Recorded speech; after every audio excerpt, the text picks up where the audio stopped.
عليكم ورحمة الله تعالى وبركاته. الحمد لله. அன்புக்கும் இணையத்திற்கும் உரிய அல்லாஹ்வின் நல்லடியார்களே, அருமை சகோதரர்களே, அல்லாஹ்வுடைய அளப்பெரும் கருணையினால் நாள்தோறும் ஒரு நபிமொழியை நாம் மரணம் செய்து வருகின்றோம். இந்த அடிப்படையில மரணம் செய்ய வேண்டிய 13வது நபிமொழி என்னவென்றால், قال النبي صلى الله عليه وسلم لا يدخل الجنة بخيل لا يدخل الجنة بخيل. மூன்றே வார்த்தைகள் தான்.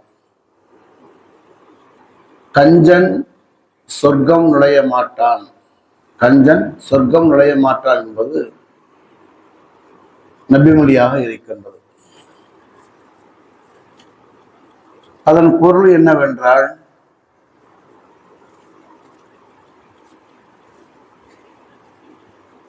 சொர்க்கம் நுழைய மாட்டான் என்பதை கொண்ட அந்த வார்த்தையினுடைய பொருள் என்னவென்றால்,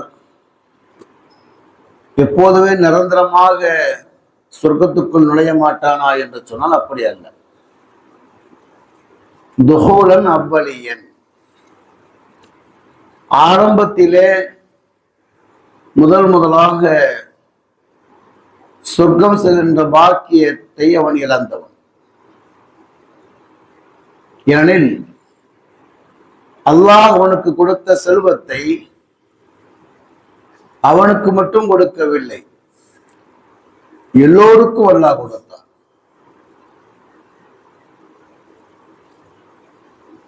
கொடுத்ததெல்லாம் கொடுத்தான். அதை ஒருவனுக்காக கொடுத்தான், ஊருக்காக கொடுத்தான். ஒரு பாடல் வரும். நமக்கு வழங்கப்பட்டிருக்கின்ற செல்வம் என்பது நமக்கு மட்டும் வழங்கப்பட்டது அல்ல,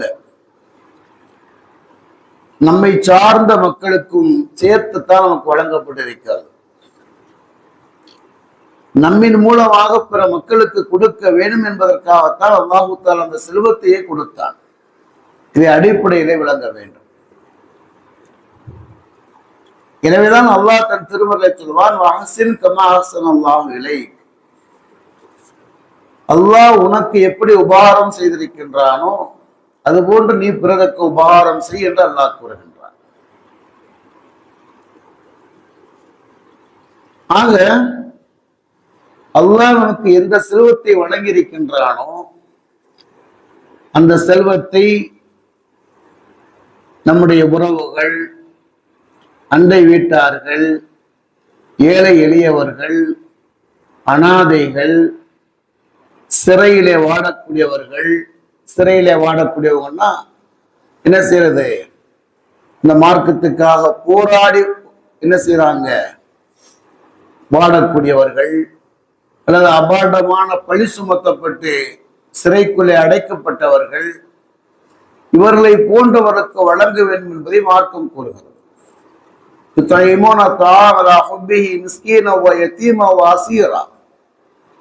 ஏழைகளுக்கும் அனாதைகளுக்கும் கைதிகளுக்கும் உணவளியுங்கள். அப்படி உணவளிப்பதை அல்லாஹுடைய நல்லடியாருடைய குணம் என்று அல்லாஹ் கூறுகின்றார். ஆக இந்த செல்வம் என்பது நமக்கு மட்டும் கொடுக்கப்பட்டது அல்ல, நம்மை சார்ந்த மக்களுக்கும் சேர்த்துத்தான் நமக்கு அல்லாஹ் கொடுத்திருக்கின்றான். அதை பிற மக்களுக்கு வழங்க வேண்டும் என்று அல்லாஹ் நமக்கு வலியுறுத்துகிறார். இல்லாவிட்டால் பெருமானார் ஸல்லல்லாஹு அலைஹி வஸல்லம் சொன்னார்கள், ஒரு காலம் வரும், நீங்கள் செலவு செய்ய நினைப்பீர்கள், ஆனால் வாங்குவதற்கு ஆள் இருக்காது என்பதாக பெருமானார் சொன்னார்கள். அந்த ஹதீஸ் ஆரம்பத்திலே சொல்லுவார்கள், நீங்கள் தாராளமாக செலவு செய்யுங்கள், தாராளமாக ஏழை எளியவருக்கு வழங்குங்கள். என்று சொன்னால் ஒரு காலம் வரும், அந்த காலத்திலே ஒரு மனிதன் தன்னுடைய ஜக்காத்தை கொடுப்பதற்காக வேண்டி அவன் செய்வான், அலைவான், ஆட்களை தேடி அலைவான். அவன் கேள்விப்படுவான், இந்த ஊரிலே ஜக்காத்தை வாங்க தகுதி படைத்த ஒருவன் இருக்கின்றான் என்று இவன் கேள்விப்படுவான். அவனிடத்திலே கொண்டு சென்று கொடுப்பான். அப்போது அவன் சொல்லுவான், நேற்று வந்து கொடுத்திருந்தால் நான் வாங்கியிருப்பேன், இன்று என்னத்திலே எவ்வளவு செல்வம் இருக்கிறது என்று சொன்னால் எனக்கே ஜக்காத்து கடமையாக இருக்கிறது, எனவே வேண்டாம் என்ற மறுப்பன்பாக பெருமானார் ஸல்லல்லாஹு அலைஹி வஸல்லம் சொன்னார். என்று சொன்னால் கடைசி காலம் எப்படி வரும் என்று பெருமானார் சொல்லுவாங்க. கடைசி காலத்தில் ஈசா அலைஹிஸ்ஸலாம் வருவார்கள் என்ற ஹதீஸை அறிவிக்கிற நேரத்தில் ஹதீஸிலே பெருமானார் சொல்வார்கள், மக்களிடத்திலே செல்வம் செழித்தோங்கும் என்பதாக பெருமானார் சொன்னார்கள். செல்வம் செழித்தோம், எல்லா மனிதர்களுமே வசதியாக இருப்பார் என்பதாக. ஆக நாம் கொடுக்க, நாம் வாழும் காலத்திலேயே அதை நாம் கொடுத்து விட வேண்டும். ஏன்னா ஒரு காலத்திலே வாங்கிறதுக்கு ஆள் இல்லாமல் போகும், அது எந்த காலத்திலே என்றாலும் நடக்காது. இன்னொரு திசையிலே பெருமானார் இப்படி சொல்வார்கள், தர்மத்திலே சிறந்த தர்மம் எது என்பதாக நபியிடத்திலே கேட்கப்பட்டது. சொன்னார்கள், நீ தேவை உடையவனாக இருந்து உனக்கு வறுமை ஏற்படுமோ என்பதாக அஞ்சக்கூடியவனாக இருந்து நீ உடல் ஆரோக்கியமானவனாக இருக்கிற நேரத்திலே கொடுக்கிற செல்வம் சிறந்தது சொல்லுவாங்க. நீ கொடுக்கிறாய், உடல் ஆரோக்கியத்தோடு இருக்கின்றாய், செல்வத்தின் முக்கிய நீ தேவையுள்ளவனாக இருக்கின்றாய், உனக்கு வறுமை ஏற்பட்டுவிடும் என்ற அச்சமும் உனக்கு இருக்கின்றது, இந்த நிலையிலே கொடுக்கின்ற தர்மம் சிறந்த தர்மம் சொன்னான். அப்படின்னா என்ன அர்த்தம்? உடல் நலமாக இருக்கிறது என்று சொன்னா சக்கராத்துடைய நேரத்திலே எழுதி வைக்கின்ற செல்வத்தை விட, வசியத் செய்கின்ற செல்வத்தை விட இது சிறந்தது. அப்படின்னா சில நேரத்தில் மக்கள் வசியத்து கூட செய்ய மாட்டாங்க. அந்த நேரத்தில் அல்லாஹ் அந்த மலக்குல் மூத்திரத்திலே மன்றாடுவார்கள், பலன் அளிக்காது. அல்லாஹு தஆலா சூரத்து முனாஃபிக்குடைய கடைசியிலே சொல்வான், வான்ஃபிகு மிம்மா ரஸக்னாகும் மின் கப்லி அய்யாத்தி அஹதகுமுல் மௌத் ஃபயகூலு ரப்பி லவ்லா அഖர்தனி இலா அஜலின் கரீப் ஃபஅஸ்ஸதக வஅகும் மினஸ் ஸாலிஹீன். அந்த நாளையிலே அவன் அடியான் சொல்வான், யா அல்லாஹ் எனக்கு இன்னும் கொஞ்சம் கால அவகாசத்தை கொடு. ஃபஅஸ்ஸதக என்பதற்கு இரண்டு அர்த்தம் வருகிறது சொல்வார்கள். ஒன்று, காஃபிராக இருக்கக்கூடியவன் யா அல்லாஹ் உன்னை உண்மைப்படுத்தி ஈமானை ஏற்றுக்கொள்வேன் என்று சொல்லுவான். இறை நம்பிக்கையாளராக இருந்த கஞ்சத்தரமுடையவன் அவன் சொல்லுவான் ஃபஅஸ்ஸதக என்று சொன்னால், யா அல்லாஹ் எனக்கு இன்னும் கொஞ்சம் அவகாசத்தை கொடு, நான் உடைய செல்வத்தை எல்லாம் உடைய பாதையிலே தர்மம் செய்கிறேன் என்று அவன் சொல்லுவான். யாருக்கும் அந்த அவகாசம் கொடுக்கப்படாது. அதனால பெருமானார் சொல்லுவார்கள், நீ உடல் ஆரோக்கியமாக இருக்கின்றாய், அந்த நேரத்திலே செய்கின்ற தர்மம் சிறந்தது. கடைசி நேரத்தில் சில நேரத்திலே நீ மன்றாடி பலன் இல்லாமல் போகலாம். சில நேரத்திலே நீ கடைசி காலத்திலே இந்த உனக்கு செல்வம் தேவையில்லை, நீ மூத்தாக போகிறாய், அந்த நேரத்திலே செய்யக்கூடிய உதவியை விட ஆரோக்கியமாக இருக்கிற நேரத்திலே செல்வத்தின் பக்கமாக நீ தேவையுடையவனாக இருக்கிற நேரத்திலே கொடுக்கிற தர்மம் சிறந்தது. சக்கராத்தில் என்ன செய்யறாரு, கடைசி மௌத்துடைய நேரத்தில் அவர் வசியை செய்யறாருன்னா தவறு அல்ல. அந்த சொந்த பந்தங்கள் வாரிசுகள் என்ன செய்யணும் அப்படின்னா, அவர் வசியை செய்திருந்தார்னா 3ல் 1 பகுதிக்கு உட்பட்டதாக இருந்தால் முழுமையாக வசியத்தை நிறைவேற்றணும். அதை விட கூடுதலாக இருந்தால் 3ல் 1 பங்கு தான் நிறைவேற்றணும். வசியத் என்பது மார்க்கத்தில் இருக்கின்றது. ஆனாலும் கூட எந்த தர்மம் சிறந்தது? பெருமானார் சொல்வாங்க, அந்த கூன, அதாவது நீ உடல் ஆரோக்கியமாக இருக்கிறாய், அந்த கூன சஹீஹன், நீ உடல் ஆரோக்கியமாக இருக்கின்றாய், அந்த செல்வம் உனக்கு தேவையாக இருக்கிறது.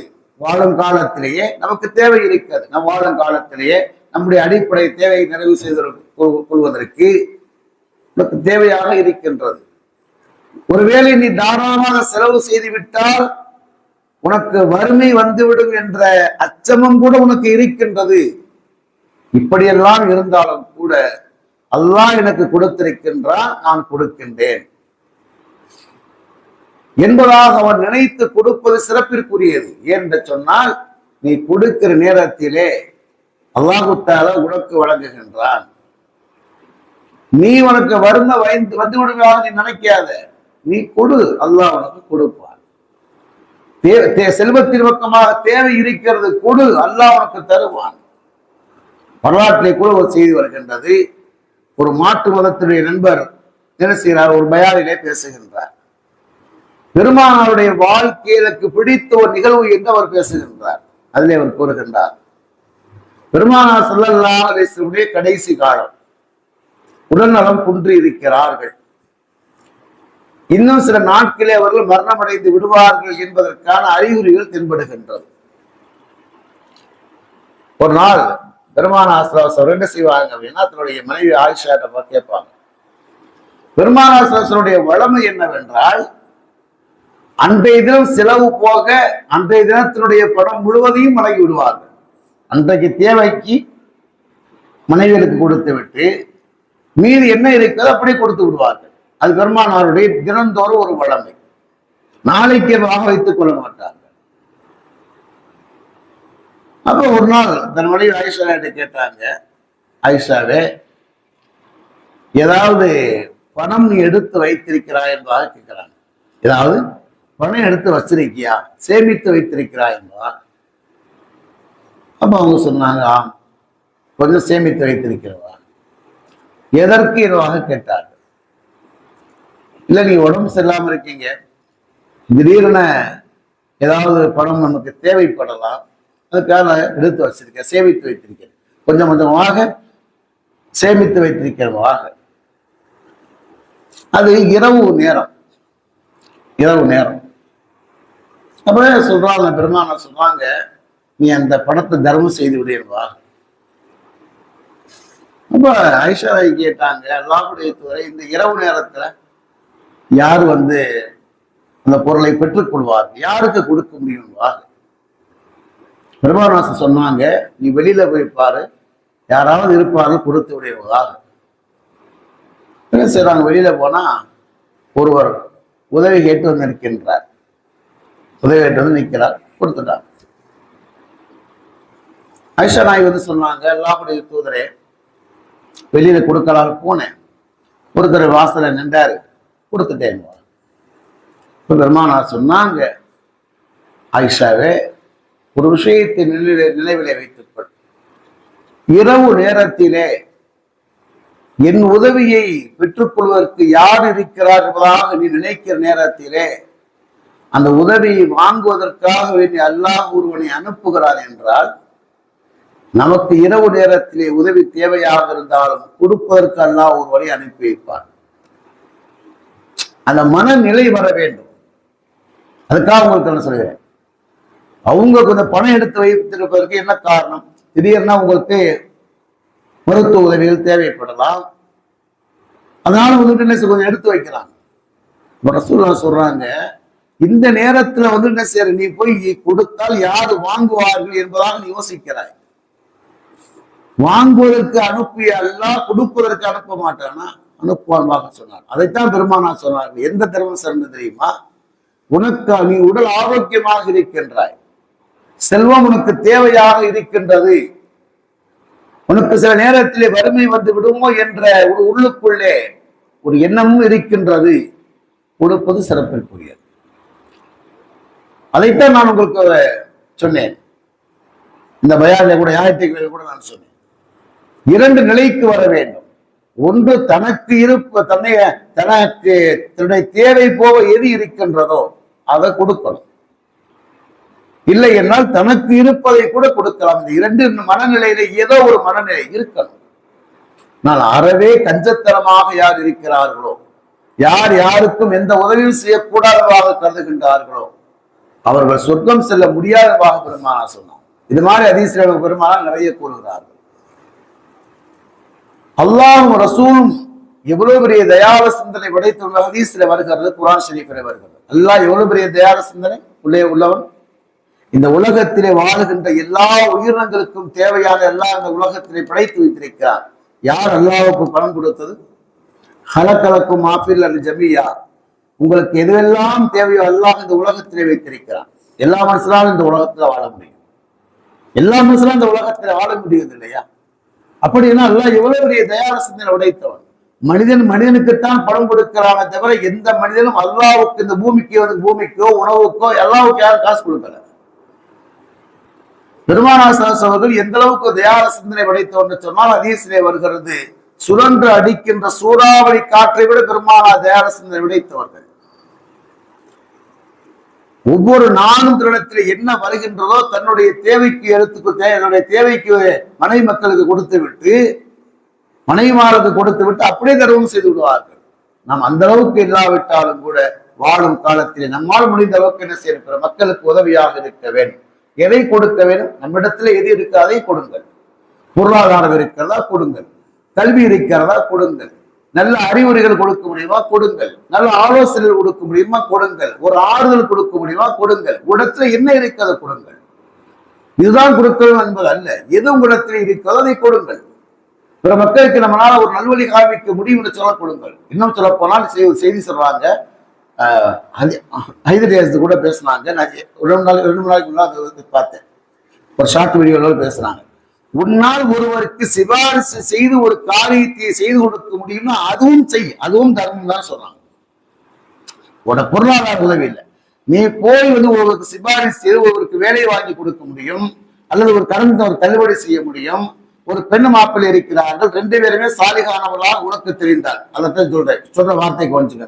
ஏன்னா இன்னைக்கு யாரும் கேரண்டி போட முடியல, எல்லாம் பாதுகாக்கணும்.